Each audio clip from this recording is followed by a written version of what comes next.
Welcome to Cultivate the Ordinary podcast, curious conversations for the anxious, frustrated, and bored. I'm Travis.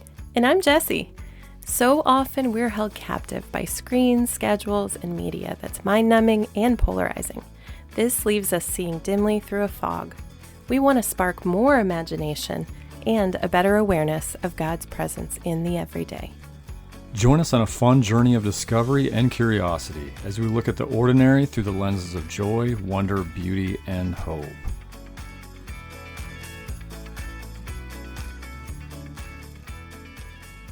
Now to Him who is able to do immeasurably more than we could ask, according to His great power that is at work within us.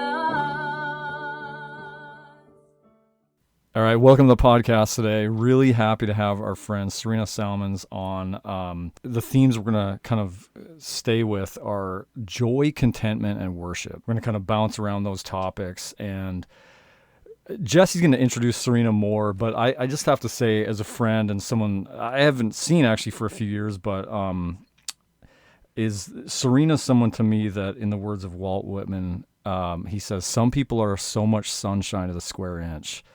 And I'm putting some SPF 30 on right now, just being in the studio here together, because, I mean, there's some sunshine and rays of joy coming out. So you'll definitely hear that. But yeah, so that's what we're going to talk about. Also, I can relate well to, I think you're from a small Kansas town. Yep, right? from the Midwest. That's right. And how many times have you gotten the "we're not in Kansas anymore" through? Like, is that the line? Whenever you say that, is it like, yeah, like every other time you meet someone and you say you're from Kansas? Yep, it's you got. Where's your Toto? Toto's not around, or let's click our heels. There's no place like home. I get that frequently, but I'm here for it. It's good. I love how the Wizard of Oz has stayed relevant for like 80 years because of that line. That's right. Yep. Well, we are so thankful that you agreed to come on with us today. And you're just such a special friend to us. And we go back, what is it? Is it 10 years now? Almost 10 years. Yeah. Meeting in Clinton, South Carolina. Little Clinton, who would have ever thought? And we, amazingly, just bonded over the topic of gut health. That's right. It's important, y'all. Yeah, no, just conversations around health and hormones and nutrition. That's right. We spent hours walking, coffee. Yeah. So that was you that too. was the start. I was not part of that. Just so the we're start of our friendship. But yeah, Serena has, been in and out of our lives, for 10 years. When we do get together, we just pick right back up. And later, I guess, what year was it? You came to start caring for Travis's brother, Jeremy, on the team. Yeah, I want to say it was up until 2020. So right 2018 to 2020. Okay. yeah. Is that right? I say that right? I think we're in the ballpark. I mean, I'm terrible with. I barely know how old I am, so We'll ask Jeremy. He'll correct that was us. right. 2008 to about 2020. Yeah. And that was just such a sweet time having you so close and seeing you so frequently. But Travis and I both really see you as just such an intentional wife, mother, caregiver, and leader of people, women specifically too. But, when we were thinking about the topic of joy and thought about, there's lots of people that come to mind, but you're at the top of someone who emulates what it looks like to have joy in all circumstances. So, Well, you guys are so kind. I don't deserve those words, but thank you so much. Yeah, life is so fun and it's so exciting, and bad things happen sometimes, but that's the beauty of it. I just picture life as like a book, right? You have the high chapters and you have the low chapters, but that's what makes a book exciting. And so that's why I love life. Yeah, that's so true. And it reminds me of Frederick Buechner's line of, basically, this is the world, beautiful and terrible things will happen. Do not be afraid. And so I think that captures the shadows and the light of life. Yeah, absolutely. Totally captures just who Serena is as a person. Is there anything else you want to share just about your life, your family? Yeah, I would love to. I got married to my high school sweetheart. We have been together since we were in middle school, and we got married. I was 20, he was 21, and we're still together. We're about to celebrate 10 years of marriage, all to the glory and grace of God. So that's so exciting, and we have three beautiful children together. We just recently adopted in December. We got that finalized. So we have our son. His name's Ellington Nykeem. We have a almost 4-year-old daughter named Isla Joy. And then we have another daughter. Her name is Emerson. We call her Mercy. And Emerson Christine. So life has been so crazy and so beautiful. And I'm loving it. It's been so fabulous. I just wanted to touch on just doing life together with one another. I just wanted to take this second and just thank you guys, because you guys have been a catalyst in me and my husband's walk with Jesus. You were really the first example that we had of what it looks like to truly live out the gospel, not just on a Sunday morning, but you've shared how you view me. I view you as you guys run to the mess. You see somebody who is hurting. You see somebody who just needs Jesus, and you run to it. And to me, that is exactly what I want my life to encompass. And so I just want to thank you. Thank you for letting Jesus work through y'all to just encourage one another. I remember we had one particular woman in our group, and she was just going through a really, really hard time. And to the world standard, people would have given up on her. I thought that many times. It's like, she's struggling almost like she's a lost cause. And I'm shameful for that, for how I know Jesus to be now. But back then I'm like, man, they are spending so much time and effort and love into this person who's not reciprocating it and who is just really struggling. And that was a beautiful example of the gospel. And me and my husband have been completely marked by that. And through that example, that's exactly our ministry now, is running to the mess. So just thank you guys for being the catalyst into that. And yeah. Oh, you're making me cry. Yeah, it was a very, very sweet time. What were the years? 2016, 2017 that we all just got to do life together, weekly, weekends, meals, lots of shared experiences. Yeah. Of messiness, for sure. Yeah. Yeah. And we are a mess. Yeah. Me too, girl. Yeah. Well, that's just crazy kind words, and thank you so much for saying that. And that means a lot. And it's hard to think, looking in the mirror, that I was in some way a catalyst. But as you said, Jesus through us. So.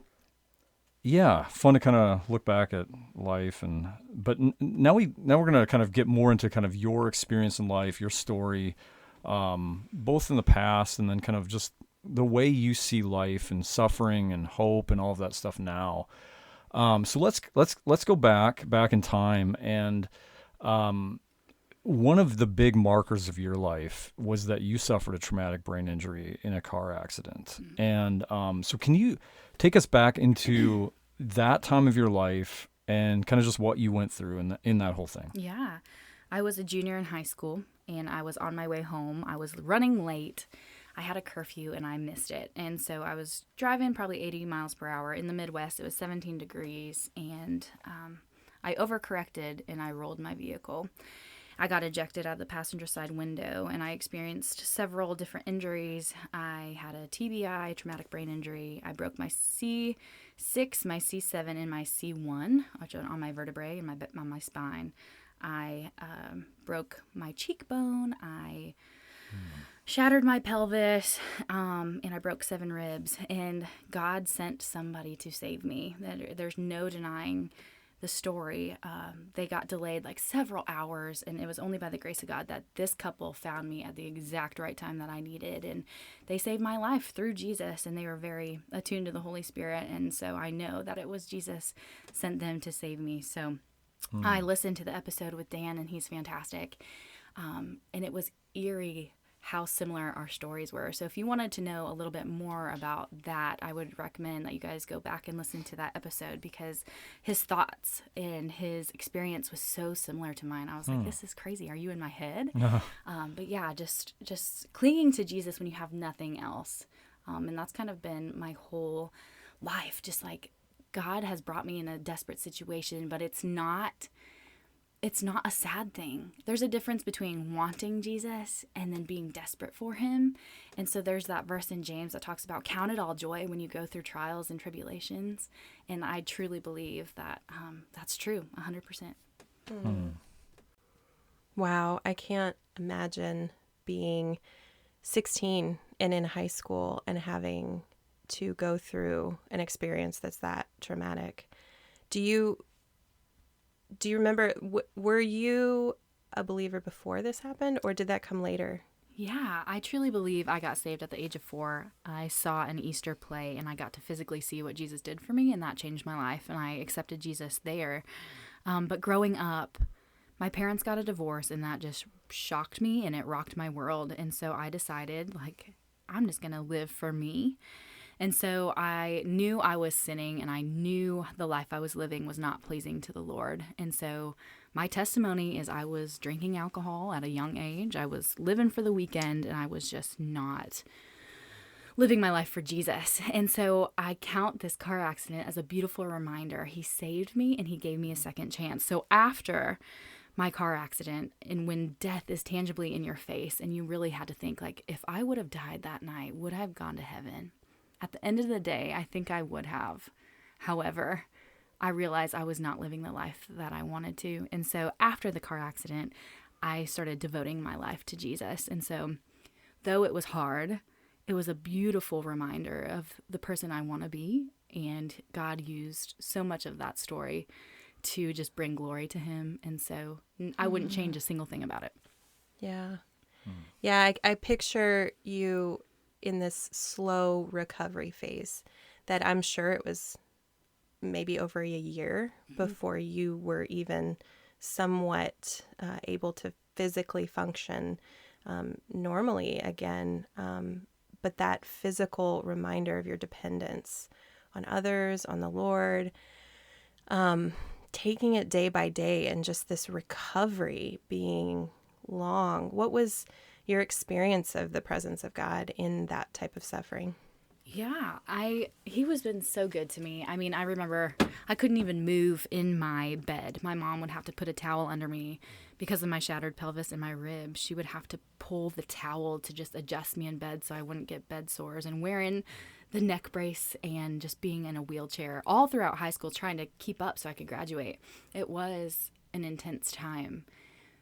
But all the while this was going on, I felt joy. I felt happiness. I just knew, like, God had saved my life. Here I am. I have a second chance. And I didn't deserve it, and I knew I didn't, but I just wanted to live my life to the fullest after that.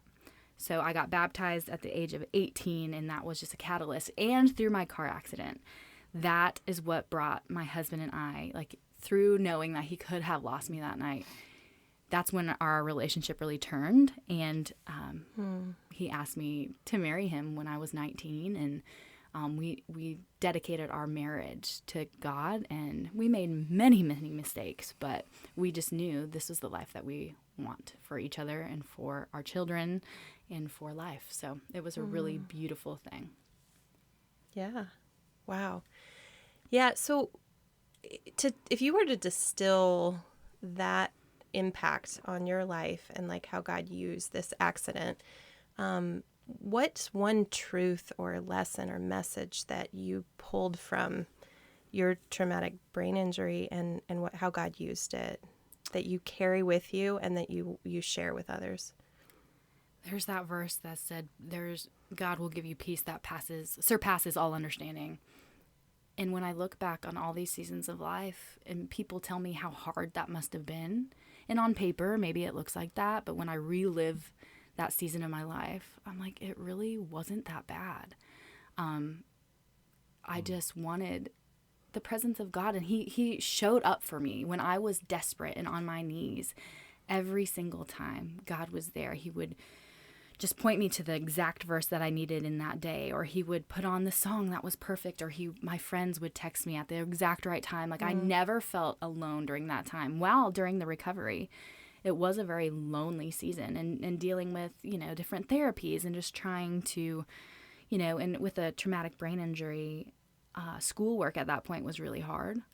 But God sent the perfect teachers, and he gave everybody around me grace and just patience. And I graduated just along with the rest of my class, even though through that setback, and was able to attend college. And so if I was taking away anything from that experience, it's like God is right next to us. He is in the despair with us. I think he cries when we cry. He's just a loving father, even in despair. Amen. Yeah, well said. And yeah, I think that there's this mystery of a profound mystery that Christ actually, when we lean into our suffering and not just try to, and it's not wrong to want to escape it. We're all human. We want to, find ways to be distracted out of that or whatever. But I think relief, right. But when we lean in, Henry Nouwen talks about suffering a lot. He talks about when we lean into our grief and our pain, we actually find the grace of God. And so our worst fear, somehow God is in the middle of even that. So fast forwarding now a little bit into, and this is where the providential power of God then shows up in intersecting stories. But so you and your husband Dylan, then he comes down to play college football down in South Carolina. That's right. Is that, and that was your journey together down here, right?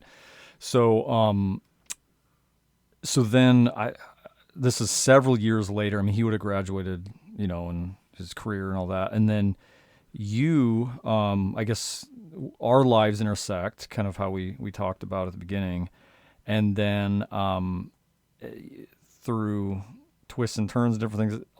You then come on as a caregiver for my brother Jeremy, who we've shared in previous episodes with his traumatic brain injury, and that is pretty unbelievable too, to look back and go, okay, this girl from Kansas takes a meandering route to South Carolina, and then here also shares that in common in a car wreck too as well. So in that recovery process. So. We're not going to get too much into the Jeremy and the story since we have previously, but one thing I want to say about that's a little cool tidbit from looking at it, and then share anything else you want to say around it.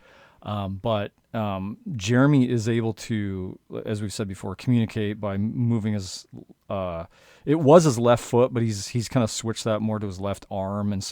And we spell the alphabet with that, either just by literally going through each letter, or he uses this technology, the Toby device, which is unbelievable. He activates a switch with that elbow. And I think if I'm remembering this right, he had some motivation issues around not really wanting to use that thing. And I get it. I think part of it's like, hey, you guys all want me to use this? He has so little control in his life. It's like, no, I'm going to make you spell just as slow as it takes me. And I get that, and so no one can fault that. But I think you, again, you're energetic, passion, energy, like you come in and I think, weren't you the one that kind of motivated him to use that thing? I would love to take credit, but I don't. It was a combination. Me and Sarah Kite, she really was fantastic. I can relate to Jeremy in many ways, because after my car accident, it wasn't until 5 years later. So you think you're out of the woods, right? You think that things are healed and you're good and things are looking great. 5 years later, I suffered seizures, and I didn't know what was going on. They were absent seizures. I was really struggling in my job because I was blanking out, and I had no idea what was going on. So that was for a while, and then I started having convulsive seizures, and so that's when my life that was one of the hardest seasons of my life. And when those things started happening, and the effects of my brain injury came to fruition, my personality started to change a bit. I was feeling a little bit of anger. I would get irritated out of the blue. It was just like I had to relearn who I was 5 years later. And that was really hard. I mean, I was basically a newlywed. I had just moved across the country, so I was trying to learn, there was so much to learn. All the while, my personality was changing. And so my relationship with Jeremy was special in that way, because when he was having a hard day and he was acting out of irritation, I'm like, Jeremy, I hear you. I understand. I know that's not who you are. And so here I am, able to just understand and also give grace, because I know exactly what you're going through.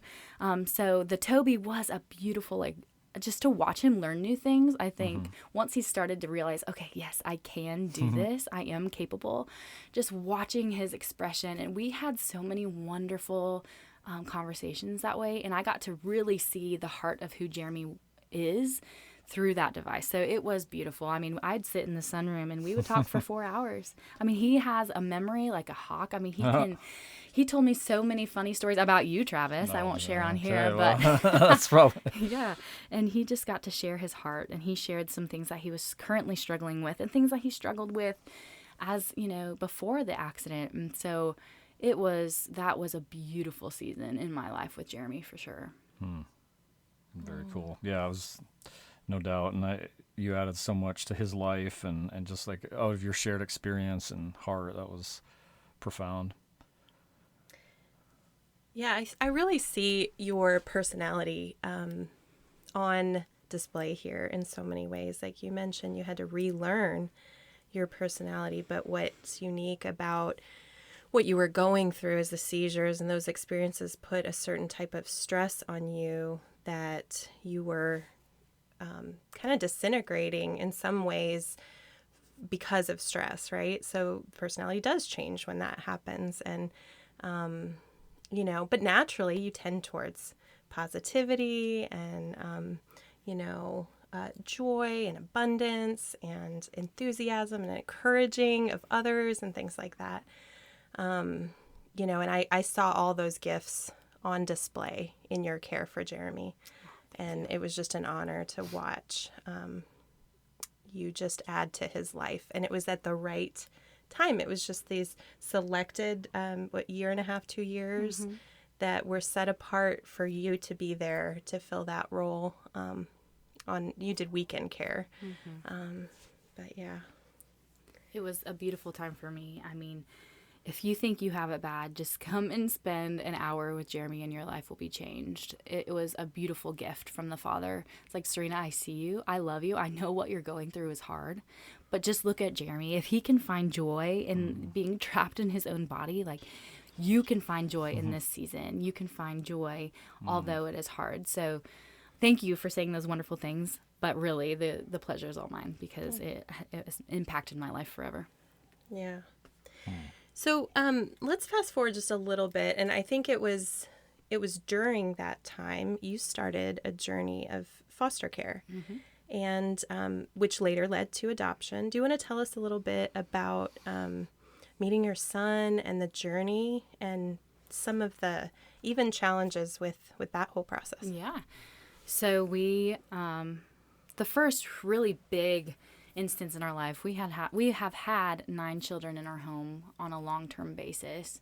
We had a sibling set of 3, and everybody around us told us, hey, would you be their adoptive resource? And so my husband and I were so thrilled. We're like, absolutely. We fell in love with these 3 children, and we really thought that's what God was calling us to. And then we had a court date, and the judge sent these children home after they had been in our home for over a year and a half. She sent them home with no transition time. Like it took us completely. We were blindsided, and not only were we blindsided, we were completely heartbroken because we thought like that was our forever. And so that was really confusing to us. And I had just found out I was pregnant with our daughter, my first pregnancy. Thank you, Jesus. But it was just so many emotions and so much confusion. So here we are again in this position, just desperate for God. God, where are you? Like, we truly thought this was your plan for our life, and now it's not. And we will accept that, and we will trust you. No matter what you bring us to, we trust you, but this is painful. So that was kind of our first experience of loss. But it wasn't but 3 months later, we got a phone call and they said, hey, would you take a newborn baby? And we weren't even licensed for newborns because we know that they are easily placed, and that's beautiful. And that just wasn't necessarily our ministry at that time. But I was 6 months pregnant, and I said, hey, I have a crib. I have newborn diapers. Like, bring them on. We'd love to. And they said, hey, you will have them for 2 weeks. We have a plan in place.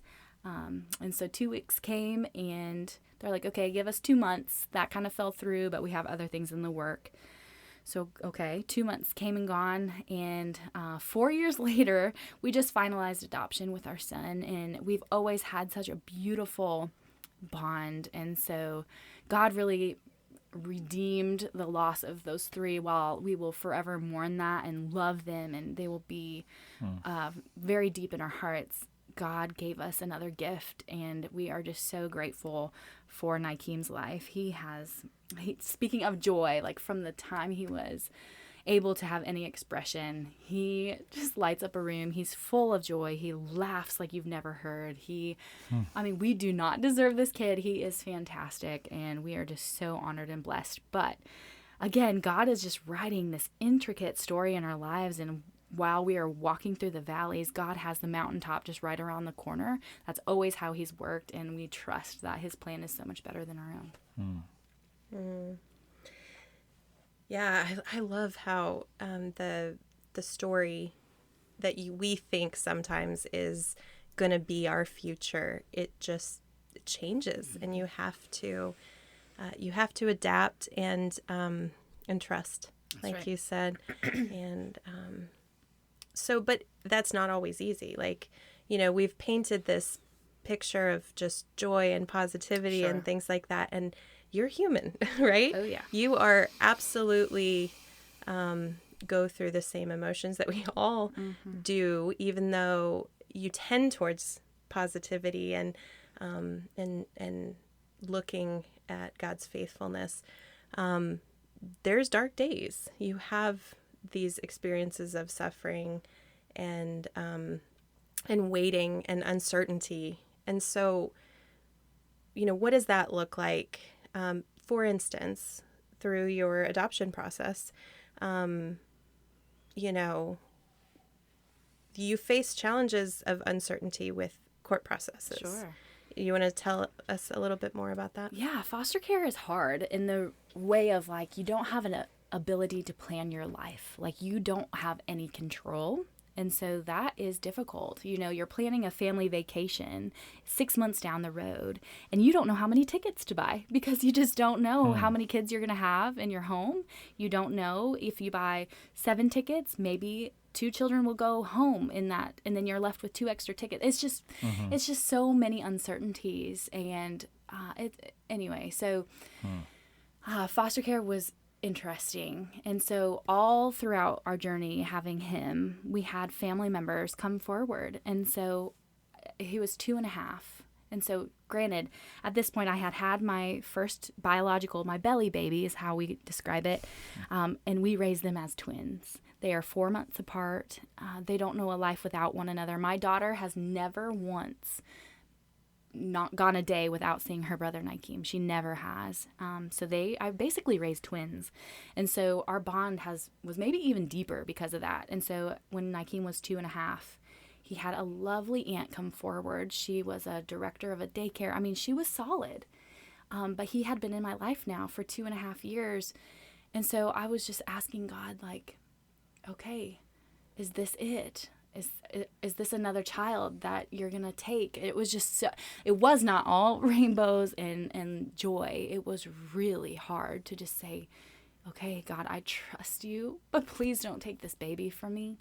I trust you. And so, yeah, they had many interactions, and we thought, like, this is it. He's going to go to be with family. And obviously that is a beautiful thing. And like, that's the point of foster care. So don't misunderstand me.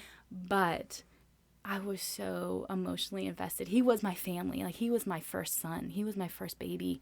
And so that was a really difficult highs and lows to walk through. Yeah. Well, we're all definitely experienced in the space of foster care and adoption, and that's the heartbeat of our passion together, all of us here.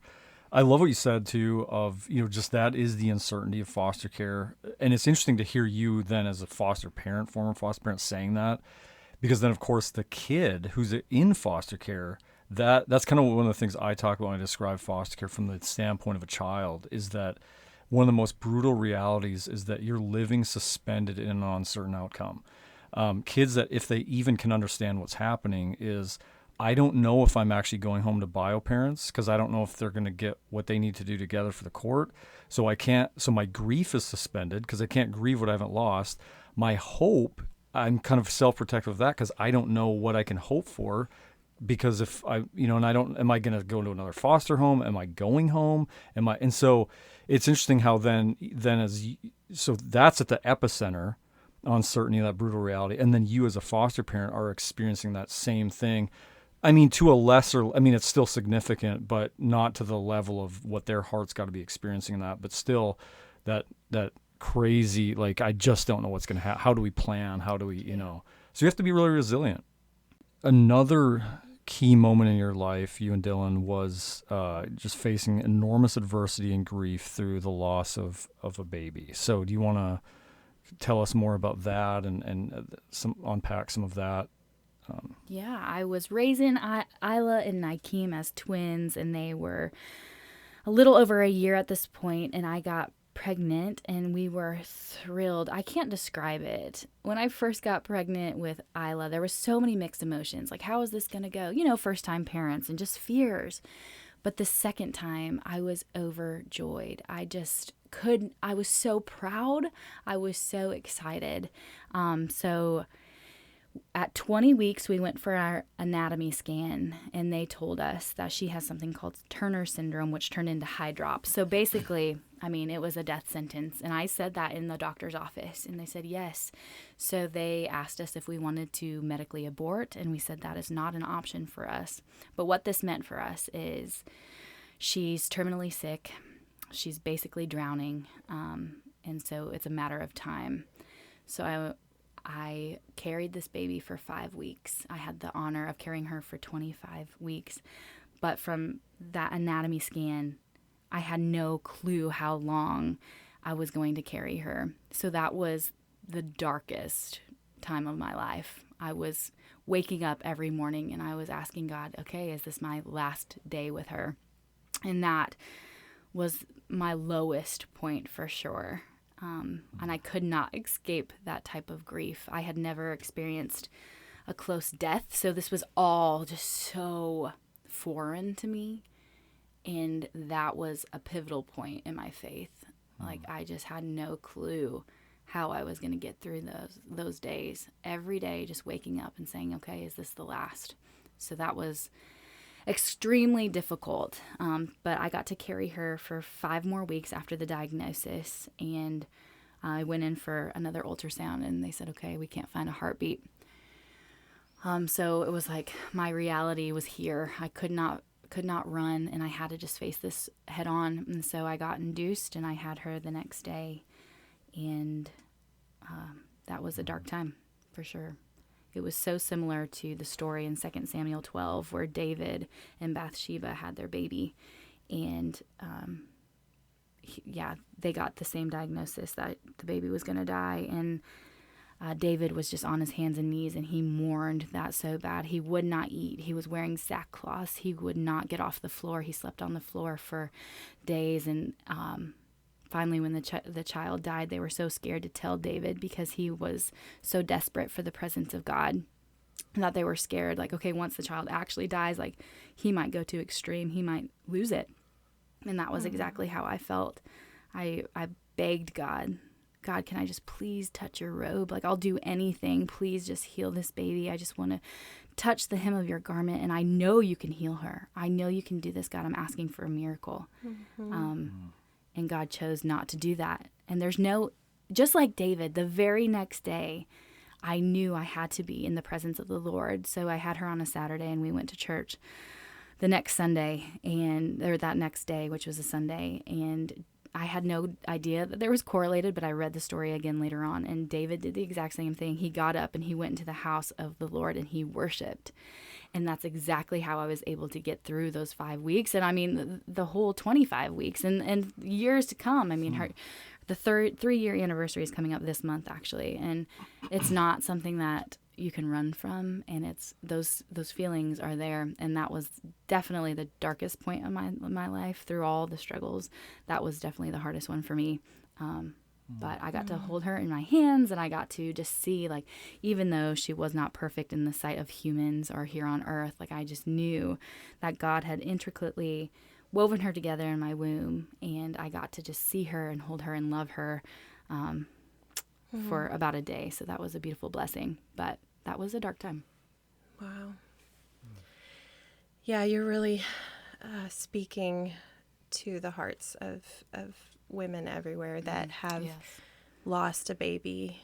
I myself have suffered a miscarriage, and I did actually was able to hold my baby too. And that, although each experience of that type of grief is so unique to the woman and that family, I hear your worship was such a resource for you.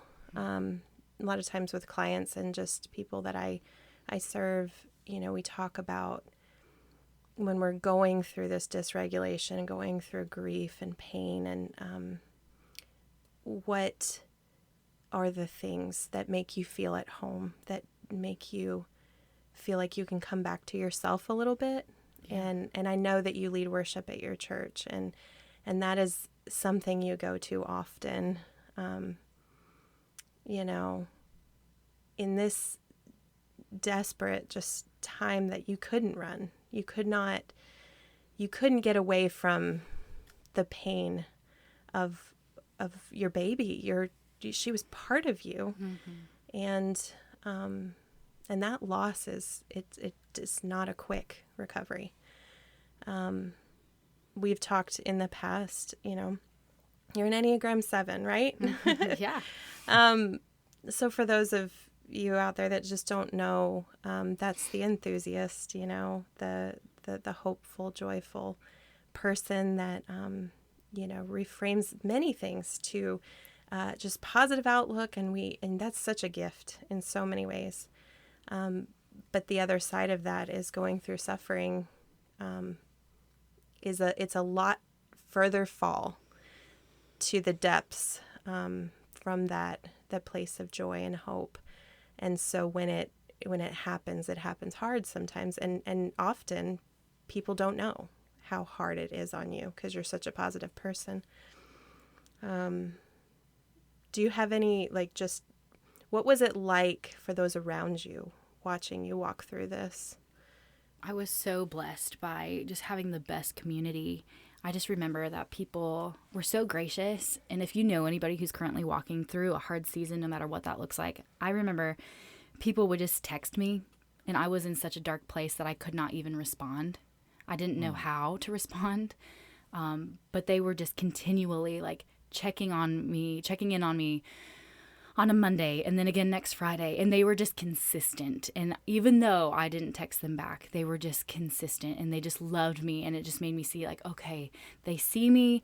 I didn't walk through this grief really with many people. I was very private in that. But people were just fantastic. People knew my love for the Lord and for worship, so they were constantly just sending me encouraging songs. And there was one particular that on the days I just could not understand, I wouldn't ever say I was angry with God. I was never angry. I was just confused. Here I am again, feeling like I'm still up in the air with our adoption. I have no clue what's going to come from that. And here I am losing a biological baby. I just felt almost, I'm just being honest, a little bit like I was being punished. And I was just asking God, what are you up to? I know you have a greater plan for my life, but I just can't see it right now. But people were sending me these songs that were just lifting me up and encouraging me. And there's one particular that says, "Oh, I know my God did not fail. He has not been surprised. He knows exactly what's happening. My God did not fail." And so I hung on to those words and said, this is not for none. God is in here with me. And it was dark, but I just knew somehow, some way, he was going to bring this for his glory. And boy, did he.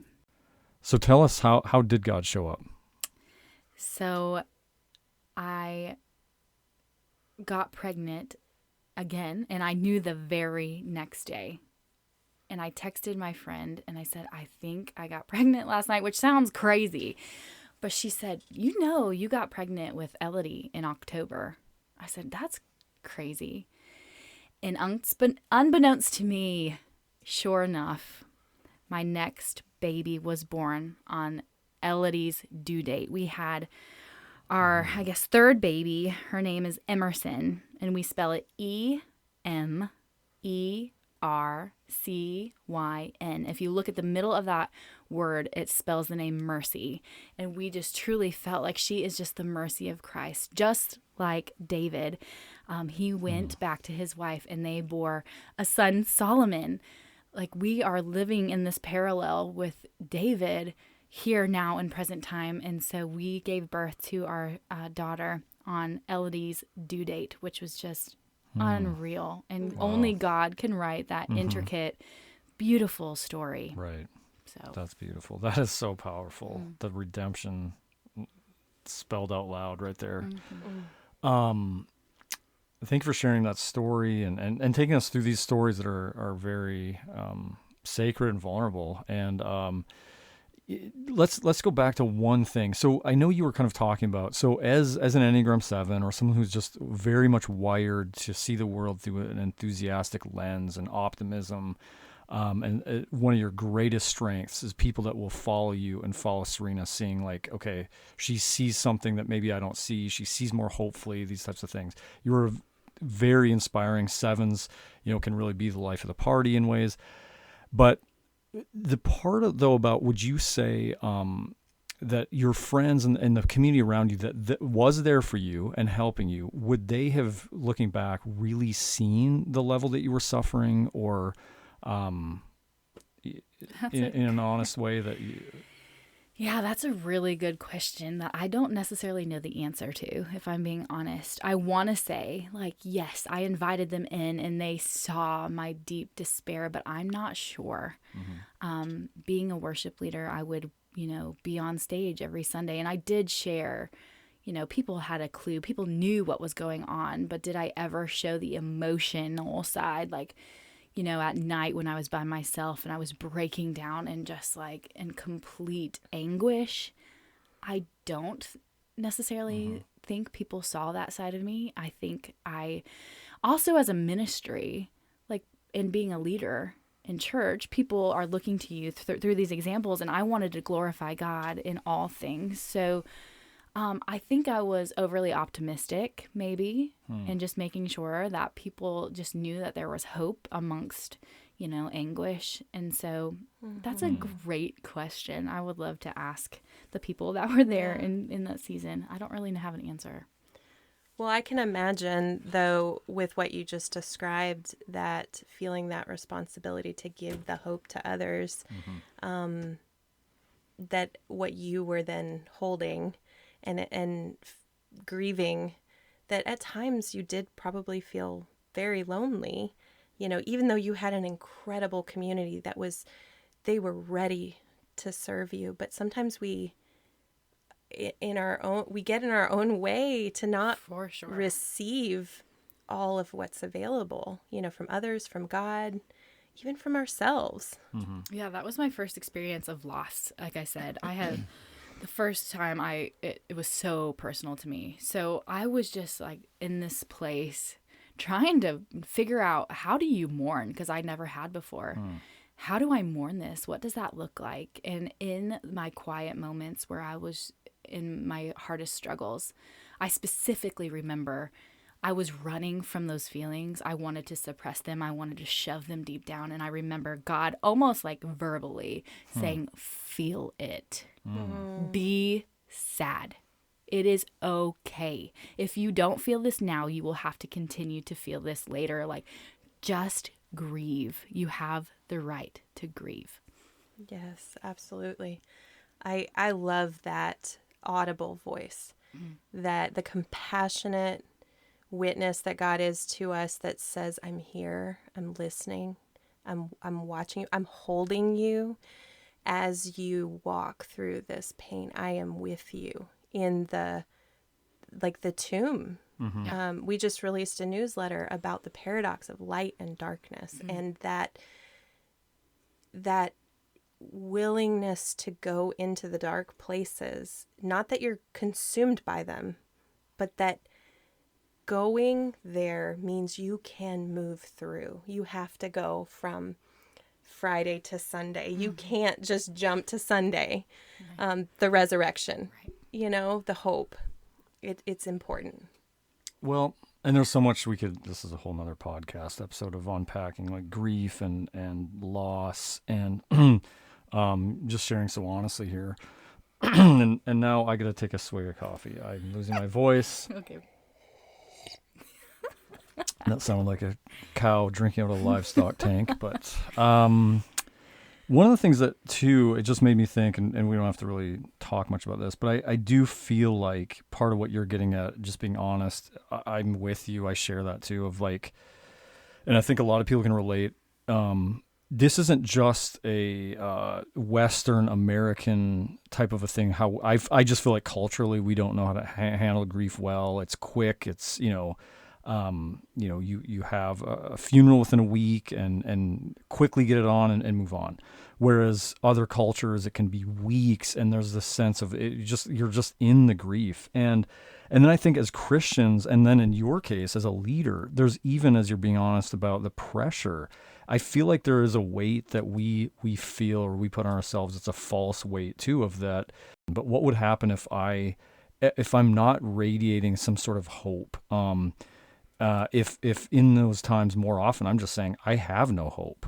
I love Jesus. I'm not feeling God's presence right now, but this maybe fear that if I do and say those things honestly, then someone's going to lose their faith or someone's going to lose their hope in God. And I think that's just an area where we all struggle, and that's a wrong area of struggle. I think we've lost that. I think there is something so I'm not trying to solve this, but that's just a thing where. But I think what you're saying is you invite others to also have times where they're just being real and honest, like the Psalms are. The pattern of every Psalm I think there's 2 that break this pattern, but of sort of complaint or lament, and then you're pouring out your heart of just honest emotions to God, and then there's a reorienting that happens that you then know who He is. It's like I'm remembering the truth, and now I'm walking forward, and so that invitation for others of all the phases is so good. But let's take a second. Did you have something? Okay. No, I'm listening. Good job. I'm a listener too on this podcast. Okay. Talk just briefly about you as a worship leader, and more. You've mentioned what it was like going through the grief, but is there a song or a melody, some lyrics, something that you hung on to during those times that sort of restored your soul or quieted your soul?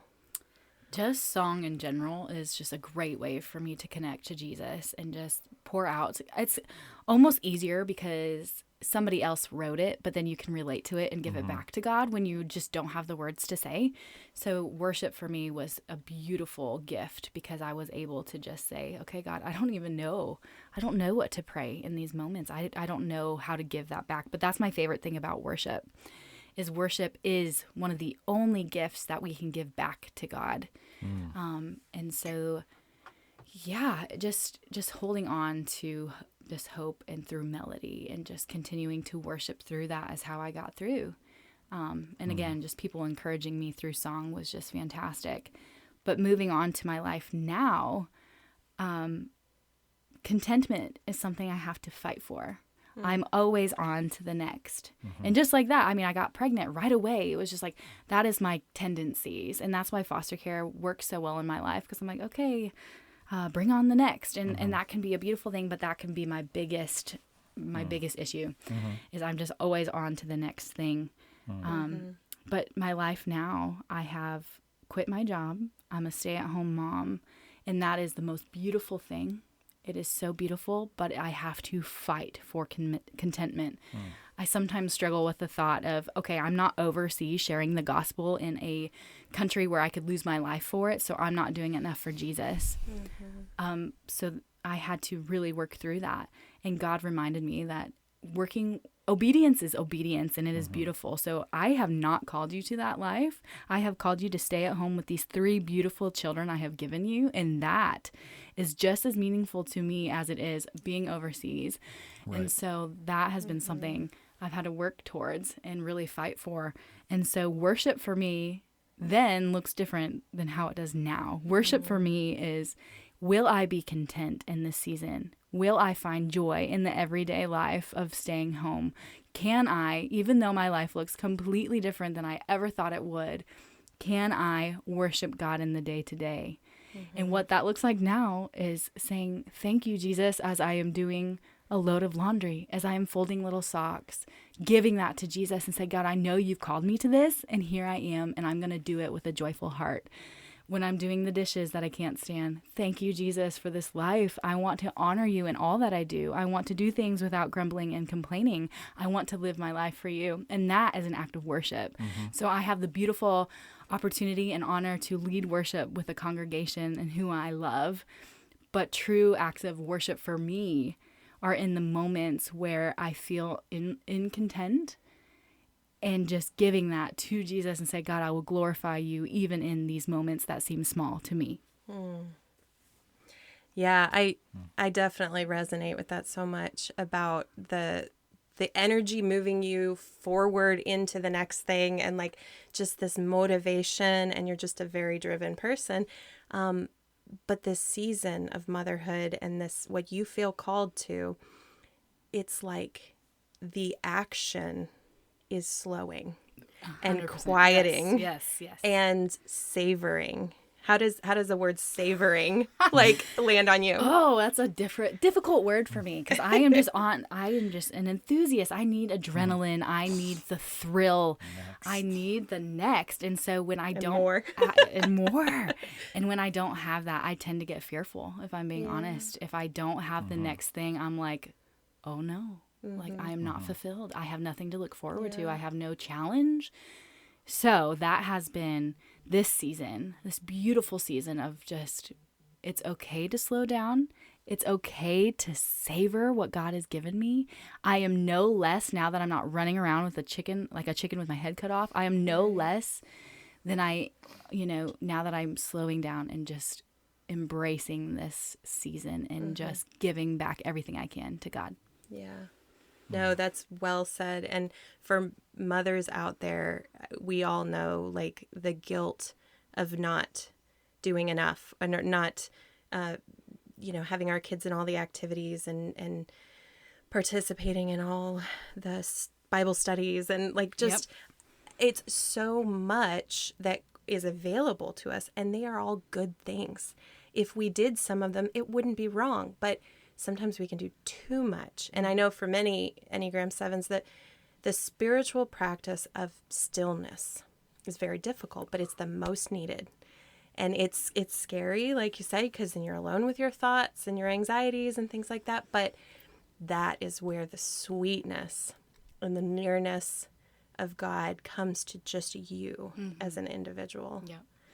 It's almost like I have a tendency to be work-based. Like, God, you will love me enough if I do this for you. But that's not at all he's saying. He said, just rest in my obedience and just do what I say now in this moment, and don't worry about the rest. I have you. I've had you my entire life. I'm not going to stop now. That's exactly my entire testimony. That's just who he is. He is faithful. I love that. It reminds me of Gregory Boyle's line when he says about God, behold the one who cannot take his eyes off you. He's savoring us. So Serena, I know I asked you earlier this morning because I was picturing you in that savoring place, that the worship song that quiets your soul. And I said, is there a song that like comes to mind that you would share with us? And you said, what did you say to me?